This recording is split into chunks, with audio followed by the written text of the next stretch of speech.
United States, President Donald J. Trump!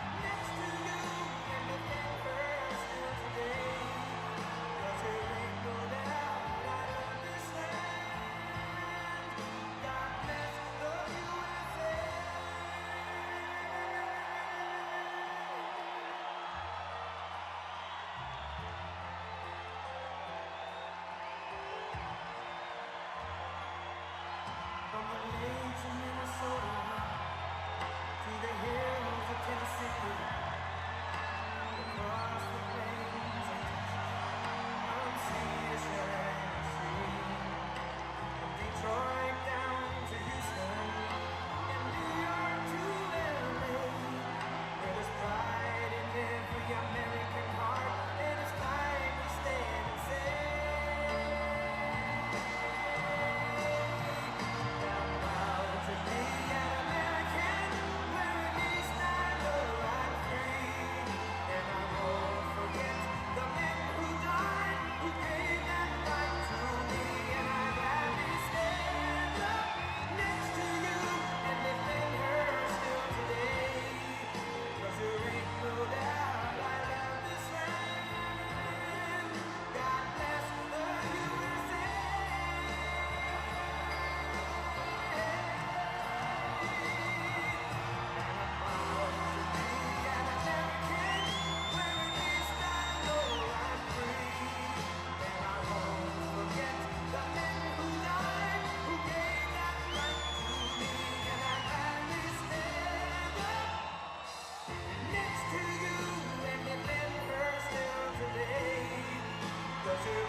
Hello, Kansas. Thank you very much. Hello, Kansas. Thank you.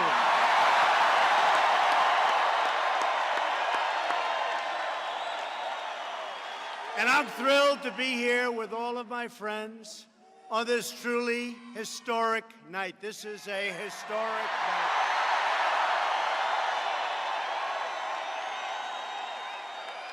I stand before you today on the heels of a tremendous victory for our nation, our people, and our beloved Constitution.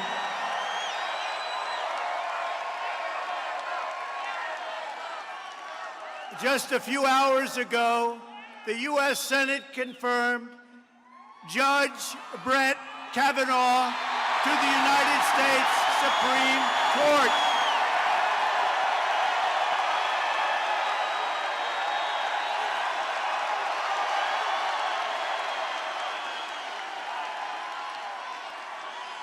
And I proudly signed the judge's commission aboard Air Force One just before landing.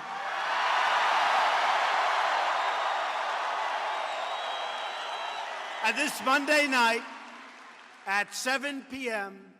in the East Room of the White House, we will perform the swearing-in ceremony for soon-to-be Justice Kavanaugh, a great man.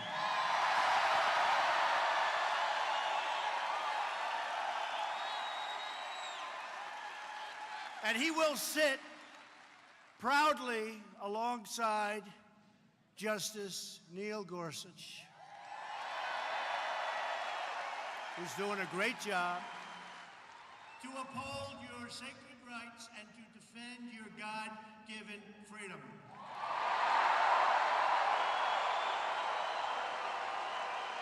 And I want to thank our incredible Republican senators for refusing to back down in the face of the Democrats' shameless campaign of political and personal destruction. Since the moment Brett Kavanaugh was elected, and you remember this, we made an announcement, and since right from the moment we announced, radical Democrats launched a disgraceful campaign to resist, obstruct, delay, demolish, and destroy. Right from the beginning, Brett Kavanaugh is a man of great character and intellect.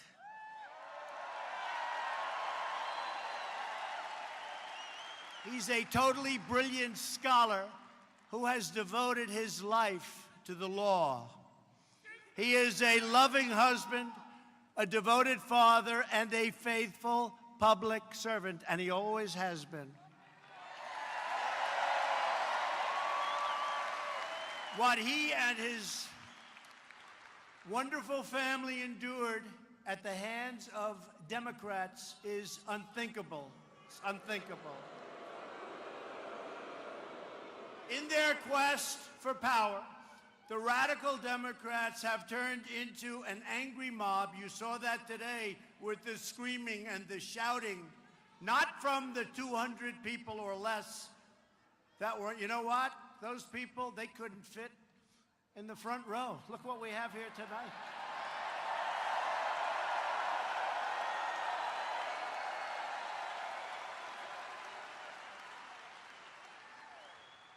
They threw away and threw aside every notion of fairness, of justice, of decency, and of due process. Nobody's seen anything like it.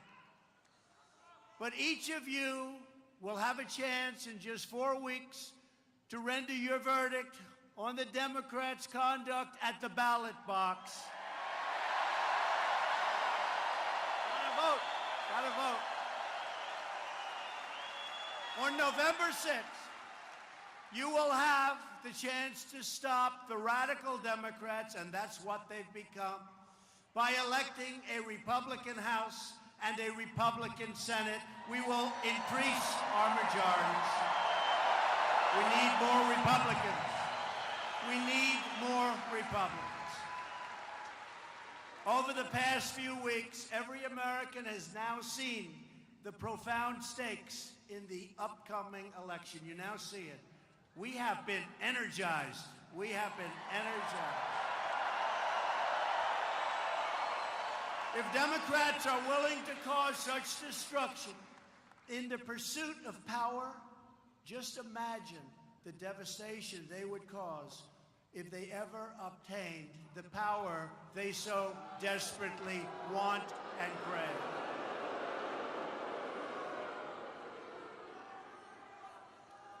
You're going to have other Supreme Court justices' places to be filled. It could be 3, it could even be 4, it could be a lot.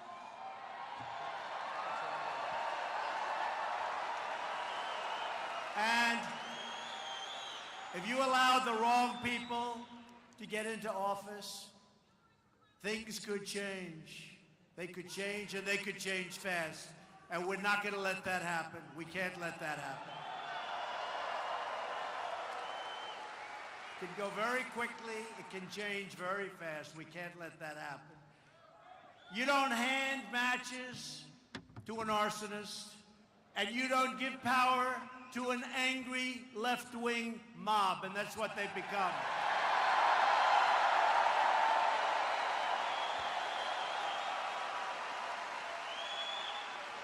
The Democrats have become too extreme and too dangerous to govern.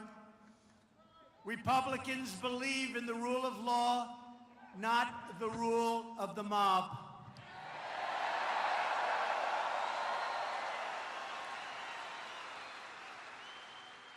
We're doing a hell of a job of doing it. We're draining the swamp, and we want to defeat the Democrats conclusively.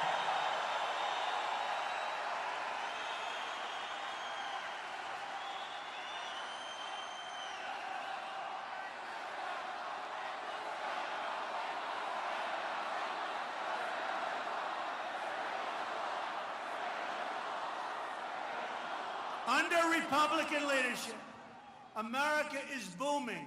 America is thriving. America is winning because we are finally putting America first. We are putting America first.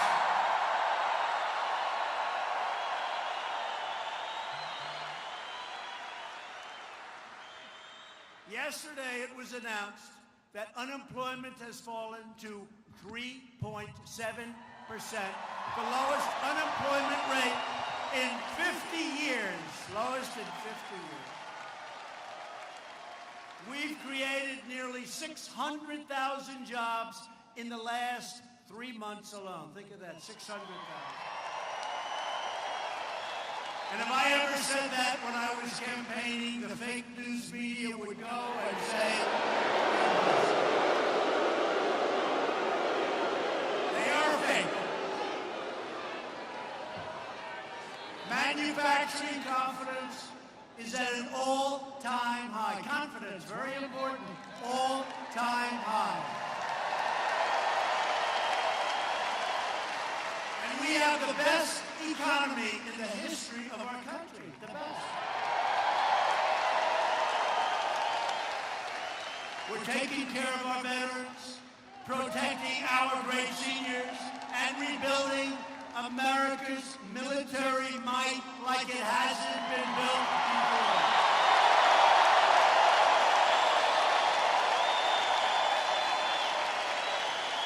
But if Democrats take control, they will try to plunge our country into gridlock, poverty, and chaos, and that's what's going to happen.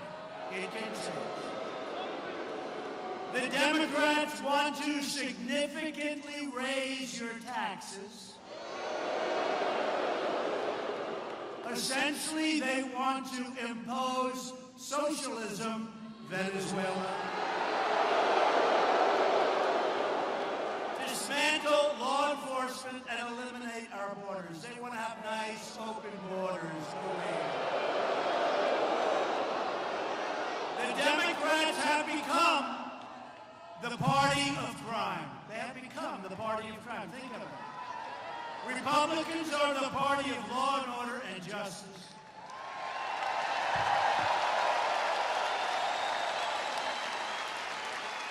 And we really have become, even more so than ever before, the party of opportunity and wealth. And that's what's happening. We're creating wealth for everyone. Whether it's small businesses, big businesses, or people wanting great jobs, that's what's happening. And you know, wages, right now, for the first time in 19 years, wages are going up for people. And jobs, you can choose the job you want for the first time. Many years.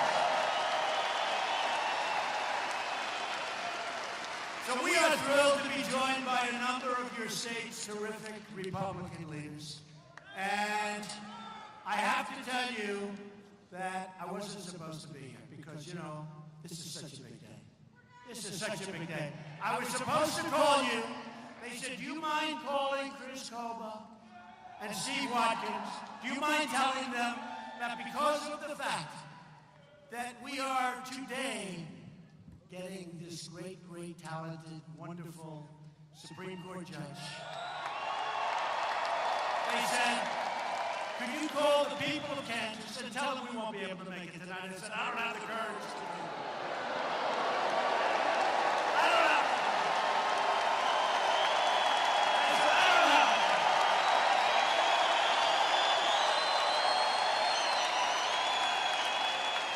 They called me, they said, sir, we're signing the next United States Supreme Court Justice. They always say, you've heard it. The biggest thing a president can do, they've always said, is Supreme Court Justice debates.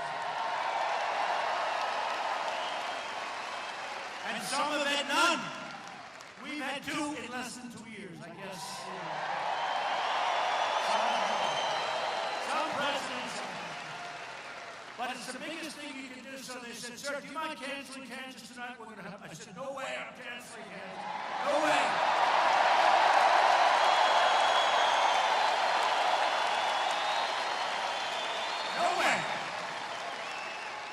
I had that phone working on that plane. I had that signature going on the plane. And here we are. And by the way, you think this crowd inside is big? You ought to see the crowd that's outside.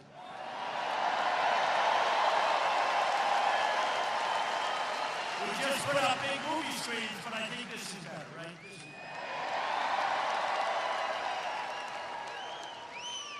I want to thank Congressman Roger Marshall. Been a great friend. Roger's been a great friend, and a great friend also, Ron Estes. Great person. He helped us so much with the tax cuts, with regulation cuts, with so many things that we've passed that nobody thought would be possible. So thank you both very much. Where are they?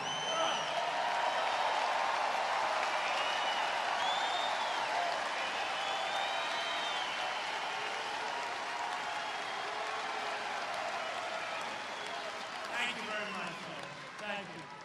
Fantastic. And also, I want to thank somebody who's done a fantastic job. GOP Chair Kelly Arnold.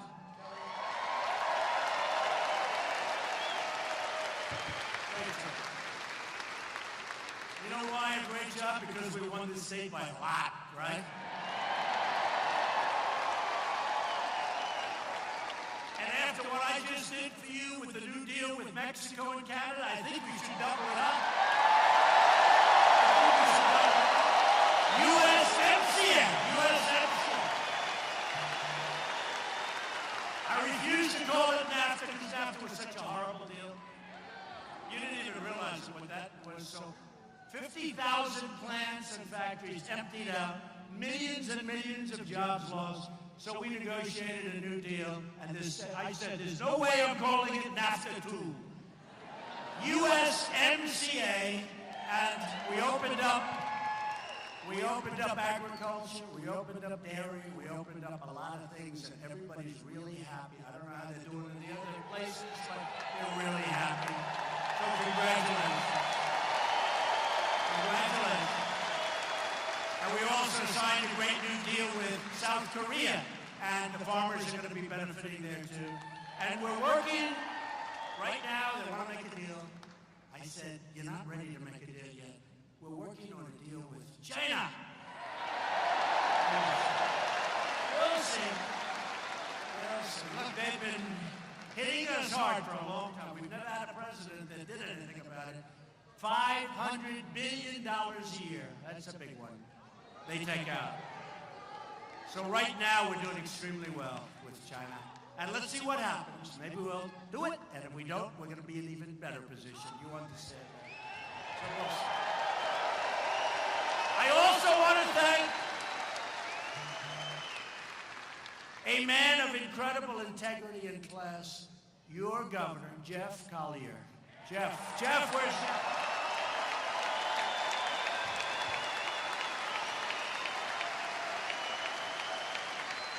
Jeff is a great guy. He's doing a really incredible job, and thank you, Jeff. But I didn't know Jeff. I told Jeff, I said, nothing personal. I just didn't know you.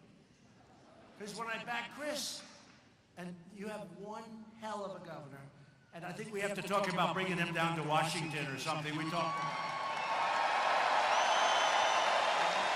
great governor, great man. We're also joined by Kansas Attorney General Derek Schmidt.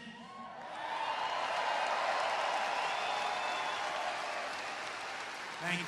And President of the Kansas State Senate, Susan Wagle. Susan. Thank you. I'm also proud that our campaign manager, Brad Parscale, you know Brad Parscale. Where's Brad? Guy's like 7 feet tall, so you can't. Thank you, Brad. Our chief, you know him. Our chief operating officer, Mike Glassner. Do you know Michael? He's fantastic. Right from the beginning. Thank you, Michael. They all come from Kansas. They all come from Kansas.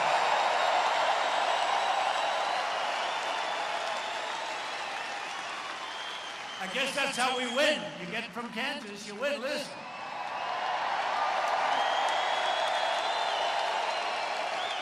along with our amazing Secretary of State, Mike Pompeo.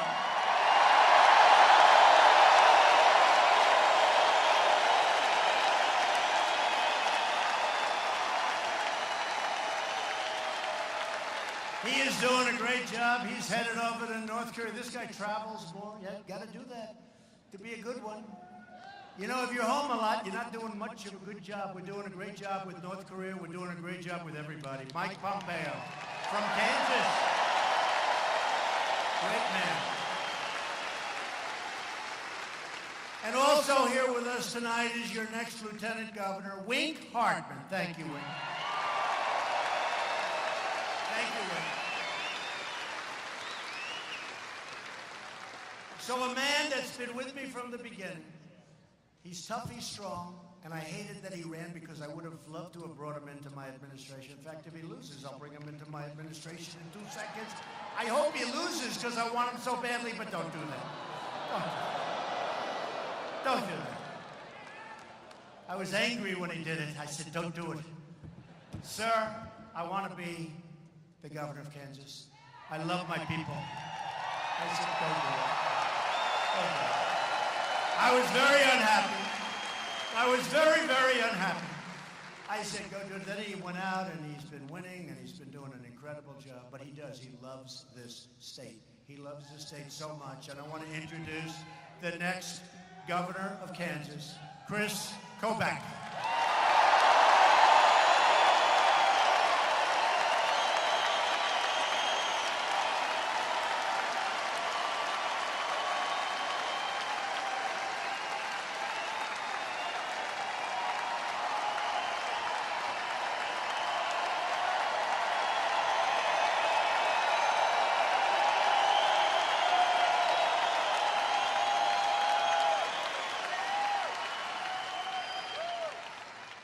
Let me just say on behalf of all of Kansas, President Trump, welcome to Trump country.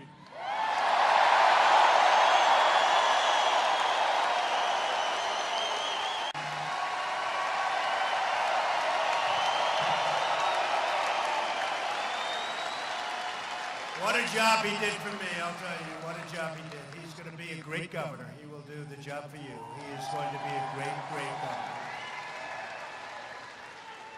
He is a tireless champion for border security. He'll fight for you every single day. He doesn't stop. He'll protect your family. He'll protect your children.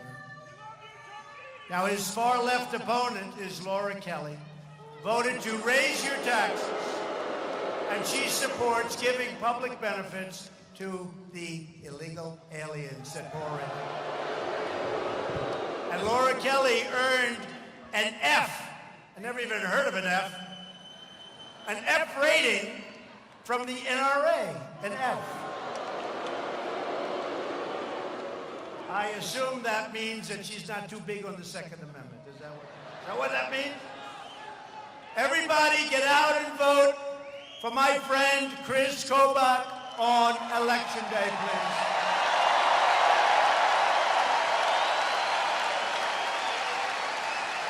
Finally, I want to introduce another terrific Republican candidate, your next congressman. Get out and vote. I need him in Washington. Steve Watkins.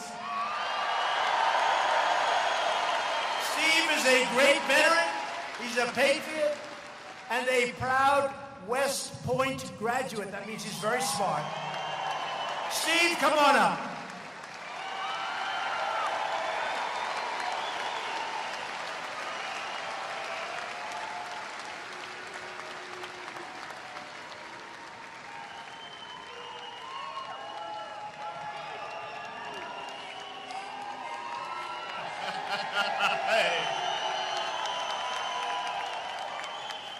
Kansans can do anything.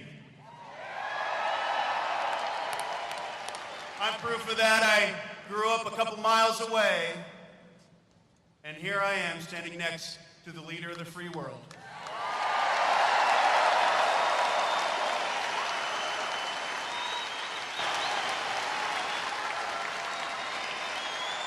Good man, good man. And a vote for Steve is a vote for me and our agenda to make America great again. You know that agenda. Not a house. A vote for Steve's opponent. His name is Paul Davis. He's not good. He's not good, you know that. Is a vote for a radical agenda of Nancy Pelosi, Chuck Schumer, and the legendary Maxine Waters. Here in Kansas, his opponent, Paul Davis, voted time after time to raise your taxes and fees. And he voted to give public benefits to illegal aliens. If you want to stop Nancy Pelosi from becoming Speaker of the House, Nancy Pelosi, whoa, you better get out and vote for Steve Watkins, please. A majority of House Democrats have already sponsored a socialist takeover of health care. The Democrats' plan would eviscerate Medicare and eliminate Medicare Advantage for 20 million seniors. We want to protect Medicare. We will, as Republicans, protect Medicare for our great seniors who have earned it and paid for it. And we will always protect Americans with pre-existing conditions. We will take care of our great Americans with pre-existing conditions. Today's Democrats have embraced radical socialism and open borders. If you don't have borders, you don't have a country, folks. You don't have a country.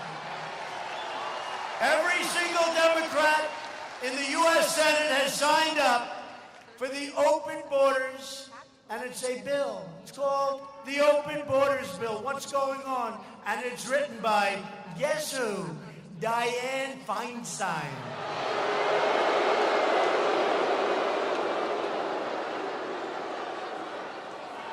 Remember the leaking, right? The leaking Dianne Feinstein. Did you leak? Did you leak, Dianne? Dianne, did you? No. No, I didn't. I don't think.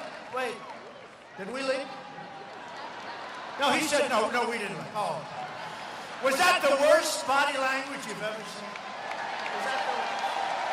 No, I didn't leak. No, she didn't leak.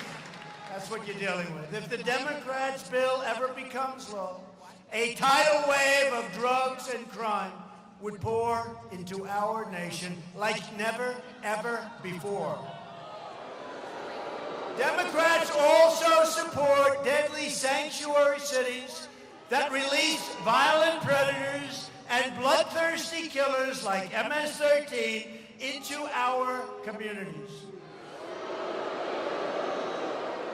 Republicans believe our country should be a sanctuary for law-abiding Americans, not criminal aliens.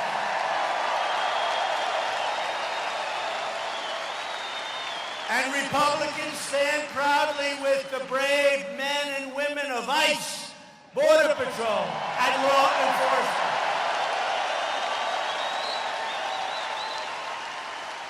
They want to defund ICE. Can you believe it? You know how tough ICE is? When MS-13 sees ICE coming, they say, let's get out of here. But you know what? They can't, because they get caught. They get thrown, and they get thrown the hell out of the country. They can't. They don't like it. The Democrats want to get rid of ICE. And these are great Americans. By the way, ICE, great Americans. They happen to be tough people. I think we need some tough people. They're tough. MS-13 doesn't like ICE. And that's why I like ICE. But they really are. They're great Americans. They love our country, and they're not treated properly. They're not treated properly. I've seen it in Long Island. They go into a community. I grew up in that vicinity. I know every community out there. And they go into these communities, and these are rough people, MS-13. How they even come in, and we stop them at the border, but there's so many here from before us. And our laws are so bad, and we're getting them changed and stuff. That's why we need more Republicans. But they come in, and Long Island, we send ICE, and they get in there, and they get them out, and it's like we're liberating a town. In this day and age, it's like in a war where, a foreign invader finally is being taken out. They're liberating a country or liberating a city or a town. These people are liberating these towns.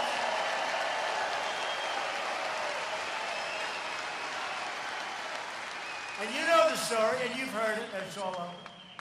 They cut people up because they don't want to use bullets. It's too fast, and it's not painful enough. And then when I said, animals, Nancy Pelosi said, how dare you speak that way about a human being? How dare you? This woman just said it to me. She screamed out the word animal. So how dare you call them? They're human beings. They're not. These are animals, folks. These are animals. And we need law enforcement, and we need ICE, and we need Border Patrol. These are great people.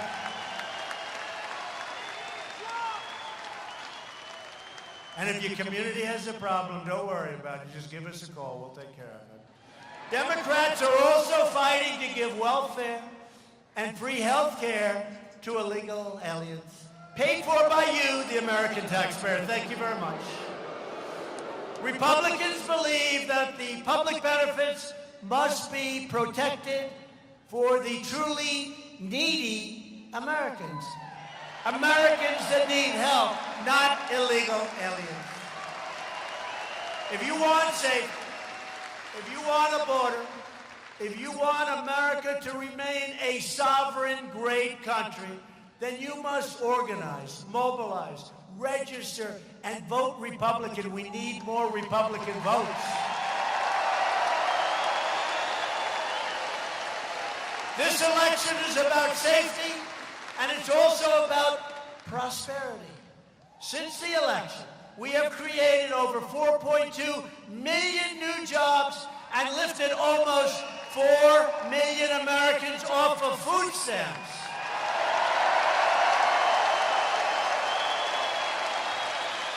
And we've added nearly 1/2 million manufacturing jobs. Think of that. If I ever said that during the campaign, look how many, oh man, you are getting more and more people back there. Look how many reporters. Look. Wow. That's a lot. Wow. You know what I call it? I call it the Academy Awards. That's the Academy Awards. You know, we're doing great. Our new polls just came out.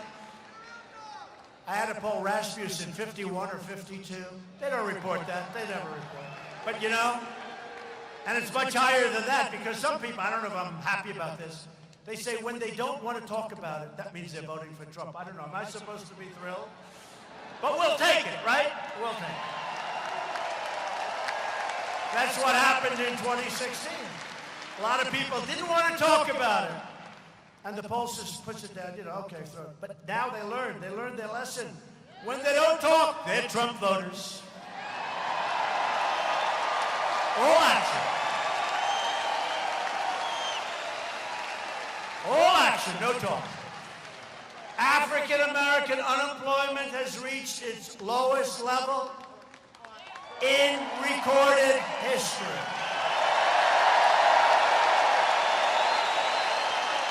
African-American poverty has reached its lowest rate ever recorded.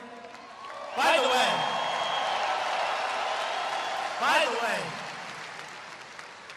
can you imagine during the debate, if I have those stats, the best unemployment number ever for African-Americans?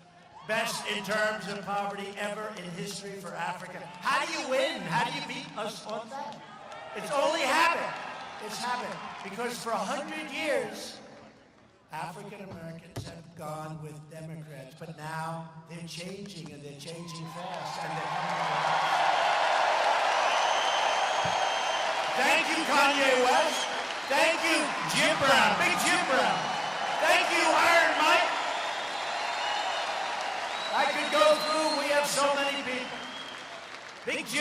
Brown. We could use him right now in the NFL. Great people. Hispanic American and Asian American. Likewise, their unemployment rates have also reached all-time historic lows.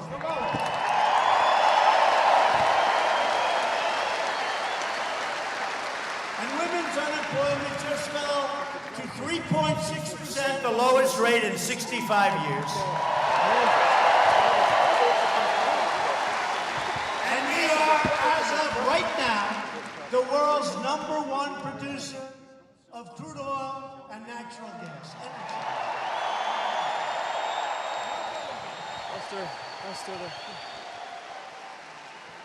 And since I took office, the value of Americans' mutual funds and pension funds has increased by $2.7 trillion. That's your money. That's your money. And your 401ks, you all look like a bunch of geniuses. Thank you, Donald, very much. You're all great investors, right? You're all great investors. That's okay. We've picked up 11, I was saying 10, I was saying 7. We picked up now 11.7. Larry Kudlow said it to me the other day. He said, sir, you're a little low on that number. I said, really? I was using $10 trillion. It's now $11.7 trillion in worth. 11, you know what that is?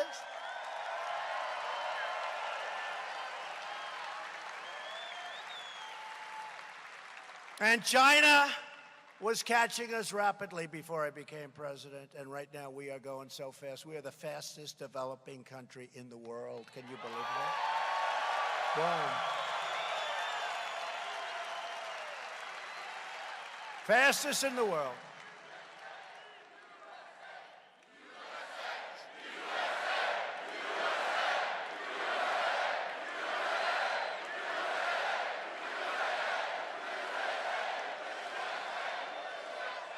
And that's why I say we have a midterm coming up, an election. Historically, whoever's president, I don't know why this works, but whoever's, I guess people get complacent. You know, hey, we just won the presidency. Now 2 years later, we have an election, so they're complacent. And then we always win in the next one, which is, as you know, the presidential election. We always. So far, I'm dreaming of those candidates. I see those candidates before my eyes. Every night before I go to sleep. Sometimes while I'm sleeping, I love them so much. Cory Booker. Pocahontas.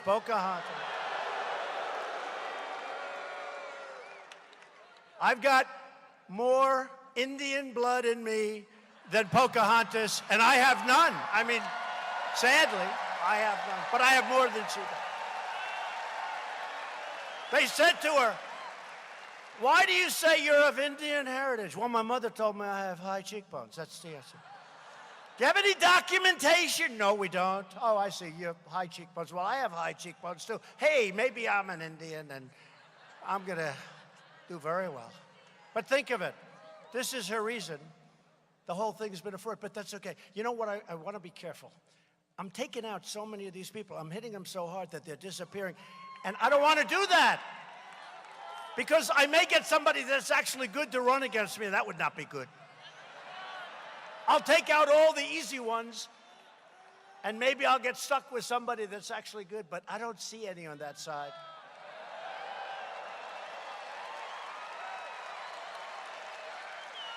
Well, Sleepy Joe Biden, who ran for president 2 or 3 times. You know, they say only twice. I think I remember a 3rd time in there. But he had 1% with an arrow pointing left. That means 1% or less. And then Obama took him off the trash heap. Well, he's one of the people. Remember, he challenged me to a fight? I'd like to take him behind the barn. I'd love that. That wouldn't last long. That would not last long. That wouldn't last long. Go like this. He's down, and he'll never get up. He'll never get up. He will never get up. No, I got to leave their candidates alone. Somebody actually said you're hitting these candidates really hard. Here's a non-candidate, you know. Da Nang Dick. He's a Da Nang Dick. That's Blumenthal. He talked about when I was in Da Nang province in Vietnam. And I was fighting up the hill and men are going left and right of me. They're dying. They're being struck by bullets. But I went back to their rescue.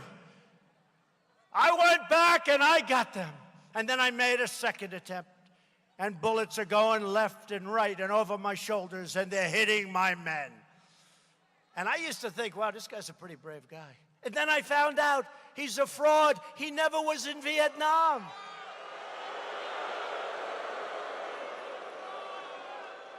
And he stopped campaigning because there was no way you could win. No way. And because it's Connecticut, where I guess only a Democrat, can you believe this? That's why Connecticut's such a mess right now. Only a Democrat wins. You got to see it's a mess. General Electric just moved out. That doesn't help. But Da Nang Dick. And then I see him yesterday talking about a man who's #1 at Yale, has like this perfect record, the most incredible record. One of the reasons I picked him, he's like a perfect person. And Da Nang Dick, who said he was a great war hero, and he never saw the country. This wasn't like saying, hey, I was in the Army. This is a guy that said he was charging up Da Nang province, right? Da Nang province. He's up that hill and he's taking bullets left and right. And he never saw the place. He was in the reserves, though, remember that. And he said, I demand honesty. This is true, exact words. I demand honesty, integrity, and I demand that there's no lying going around.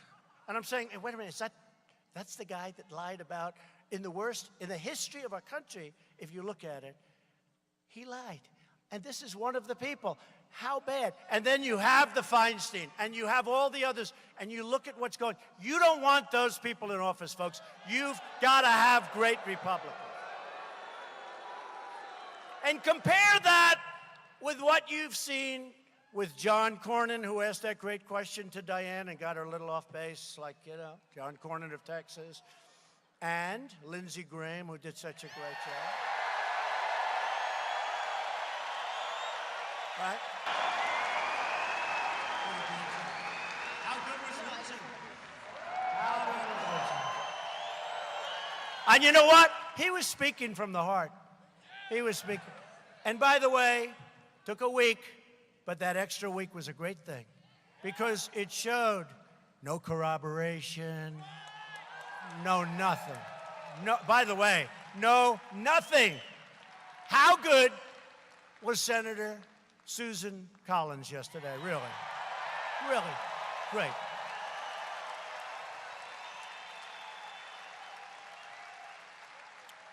And Chuck Grassley, I'll tell you what, Chuck was great. He's got to be very happy with what we did on trade, right, Chuck? From Iowa, great state.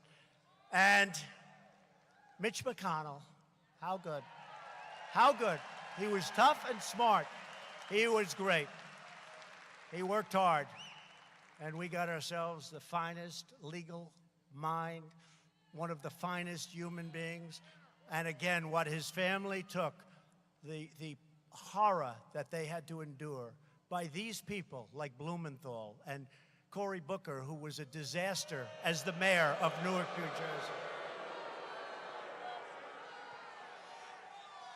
What they had to take was a disgrace. The only reason to vote Democrat is if you're tired of winning, right?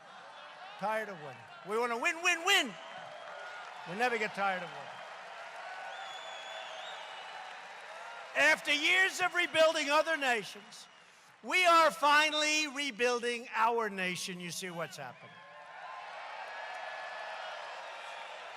And I just left the United Nations last week, And I can tell you, and everybody else can tell you, and even the fake news can tell you, America is respected again.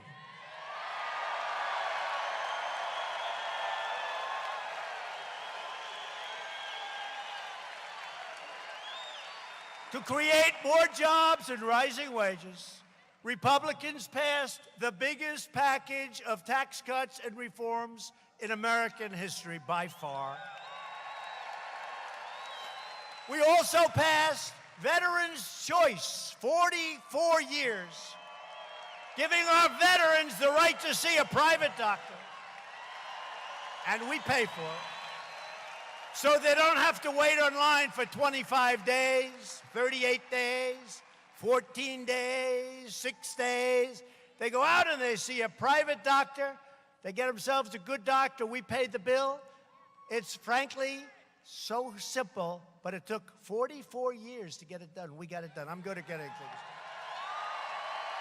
I'm good at getting things done. And we also passed, this is 45 years, the VA accountability law to ensure anyone who mistreats our veterans will be held accountable. You are fired. Get out. Right? Get out. And we've secured a record $700 billion, and the next year, $716 billion to rebuild our military and to give our brave warriors their largest pay raise in almost a decade.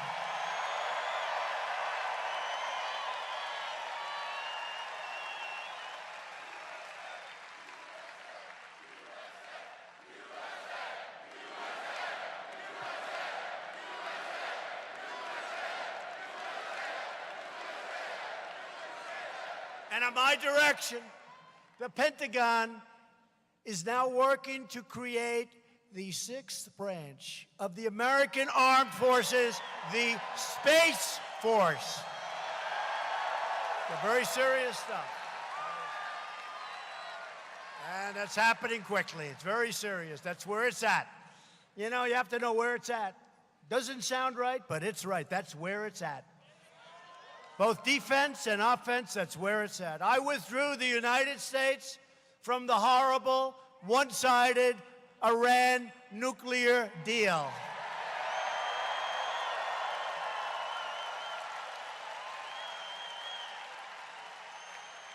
You know, before I became president, I looked at what was happening with Iran. They were taking over the Middle East. They were taking Syria. They were taking Yemen. They were going into Iraq. They were taking everything. Now, they just want to make it. They just want to say, they have riots in every city. Since I took over that operation, that horrible, horrible deal, that was, think of it, the previous administration gave Iran $150 billion.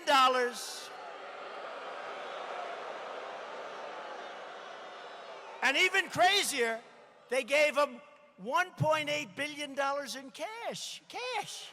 Airplanes full of cash. In fact, I got in. I said, does the President of the United States actually have the power to give away $1.8 billion in cash? You know what the answer is? It's actually no, they don't. What they did there is a disgrace. They gave them 1.8 in order to have a terrible deal. Well, that was a hostage. They paid $1.8 billion. They paid $1.8 billion for hostages. Can you imagine? And we got our hostages back from North Korea. Right? Nothing. Zero. And we have a good relationship. And who knows what happens, but I think good things happen. No more missile testing, no more rocket testing, no more nuclear testing. We got the remains of our great, great heroes from 75 years ago back, and they keep coming back. And we got our hostages back. And good things are happening over there. You know what I always say? It's deals. Just before we signed the deal with Canada and Mexico, great deal. I said, who knows? I never like to say, who could you say? It's a deal. Who knows? I like to do it. It takes all the pressure off. Who knows? With North Korea, who knows? But I think we're doing very well, okay?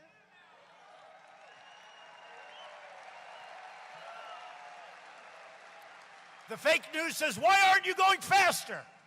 I said, listen, I just got back 3 months ago, right? I was there with Kim Jong-un. I was there 3 months ago. Chairman Kim, they say, why aren't you going faster? I said, what have people done for 75 years? 75. This is 3 months. And one of the anchors said, why has the president given away so much? And I said, what have I given? I haven't given anything. We got our hostages back for nothing, out of respect, right? We got our remains back. We got the testing all stopped, including the nuclear testing. I said, tell me, what have we given? Well, you agreed to meet. Oh, that doesn't cost me very much. I agreed to meet. I like to meet. I like to meet. What the hell do we lose by meeting? I asked the previous administration. Now, that's what I gave away. I agreed to meet. Can you believe it? These people are sick. I agreed to meet. Can you imagine how well we'd do if we actually had fair press? Can you imagine that? No, could you imagine? Instead of fake news. I agreed to meet. I'm sorry I agreed to meet. And then they said, right? You know, the rhetoric was extremely tough that first couple of months. And President Obama said, at my meeting with him, he said, the biggest problem we have by far is North Korea. They would have gone to war. Millions and millions of people would have been killed. Millions of people. And I said to somebody in their administration, have you ever talked? Have you ever agreed to meet? Have you ever, like, let's sit down and talk? Well, we haven't thought about, oh, I see, you'll go to war. You're not going to talk?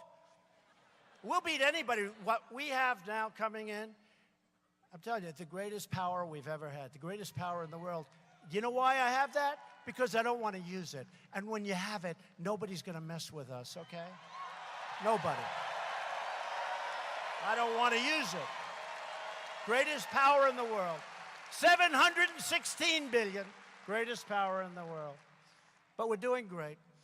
And we have recognized the capital of Israel and opened the American embassy in Jerusalem.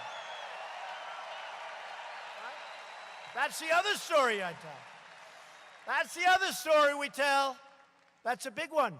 That's a big, big story. You know why? Because other presidents all said they're going to do it. Many, many presidents. We're going to do it, we're going to do it. Then the pressure goes on them and they don't do it. And I see why. I don't blame them. Every leader called me up. Don't do it, please don't do it, don't do it. You know the story. I've refused to take their phone calls. I said, tell them I'll call them back on Thursday. Next week. And I'm signing like on Wednesday.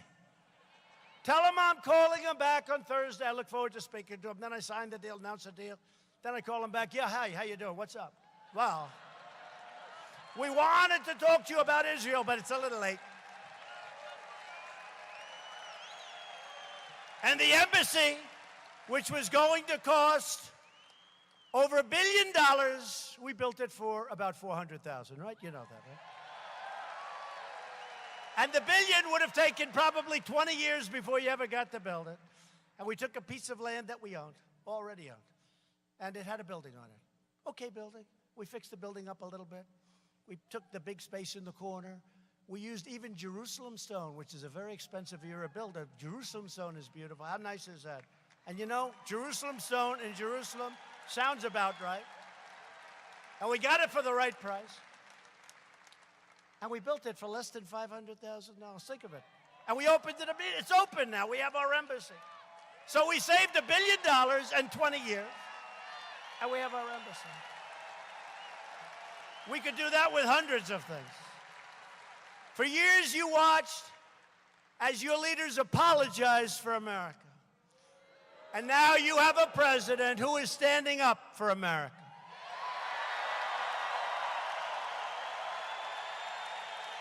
We're standing up for your values.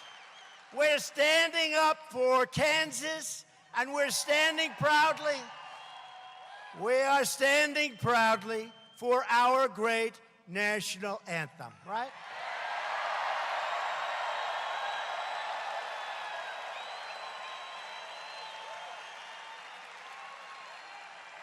And I just helped Canada and the NFL make a deal that they've been trying to make for years. Can you believe it? Canada was taking advantage of the NFL. The NFL couldn't get it done. It took me about 2 seconds because it's peanuts. It's a lot of money, but it's not compared to corn and crops and dairy and milk and cars and steel and everything else. It's peanuts. I say, you got to take care of it. It's not right because I want to help American companies. It took me like 2 minutes, and we got it done. And I got a call from the commissioner of the NFL, and I thought he was calling me to ask me to stop haunting them about standing for the American flag and for our nation. And he didn't. He called me to thank me. He said, the previous administration could not get it done, and you got it done. We didn't even know you were trying to do it. Isn't that right? You got it done. So now they'll have a lot more money to give to their players, and their players will still hate me, but that's okay. Stand for our anthem, just as long as they stand. Just as long as they stand for our flag and our anthem, I don't care how they feel about me. But to continue our incredible momentum, you have to get your friends, your family, your neighbors, your co-workers, and get out and vote Republican. We need more people in D.C. We don't have enough. Vote to send Chris Kobach to the governor's mansion and vote to send Steve Watkins to Congress. We'll always vote for Trump. A vote for Republicans is a vote for lower taxes, less regulation, and more products made right here in the USA. Finally. We want it made here. It's a vote to respect our borders, respect our Constitution, and respect the heroes of law enforcement. And that's what they are. They're our heroes. And a vote for Republicans is a vote to reject the Democrat politics of anger and division and destruction and to reclaim America's true heritage and righteous destiny. We're losing that with these crazy loco people. To everyone in this room tonight, that's a lot of people, to every citizen watching across our land, this is your time to choose. It's a time to choose whether we turn backward to the failure and frustration of the past, or whether we continue forward into a future of American greatness.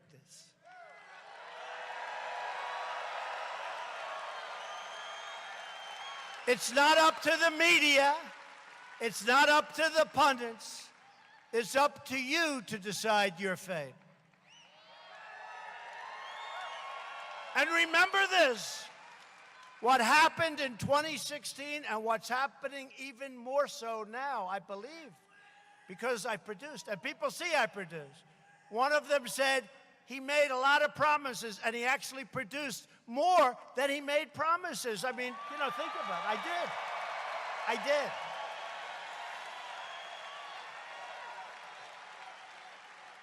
You have the power with your vote to defend your family, your community, your country, and everything we hold sacred and righteous and true.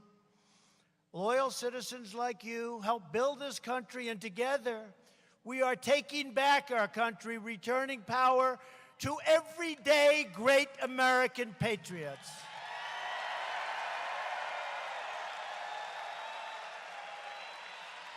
The state of Kansas was settled by tough pioneer men and strong women who defied danger and braved the wilderness to build a beautiful life on the plains. Beautiful, beautiful, beautiful. Strong women, strong women. Strong. I'm sorry, fellas. Stronger than the men. I'm sorry, fellas. Strong. They didn't have a lot of money. They didn't have a lot of luxury. But they all had one thing in common. They loved their families, they loved their country, and they loved their God.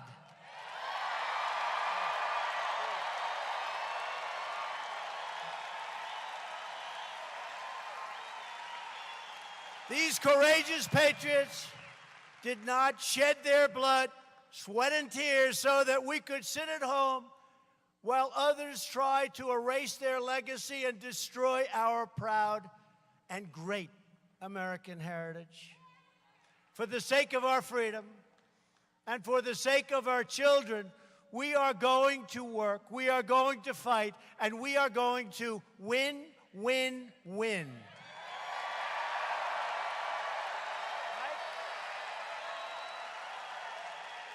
We will not bend. We will not break. We will never give in. We will never give up. We will never back down. We will never surrender. And we will always fight on to victory.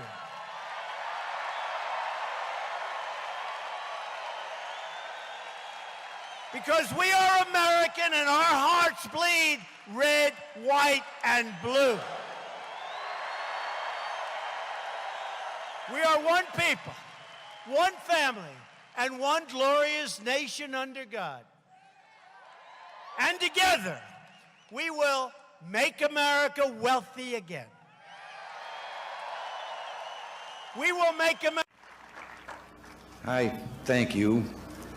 God bless you, and may He continue to bless the nation that has showered this land with love for more than 2 centuries. Thank you all. God bless you all.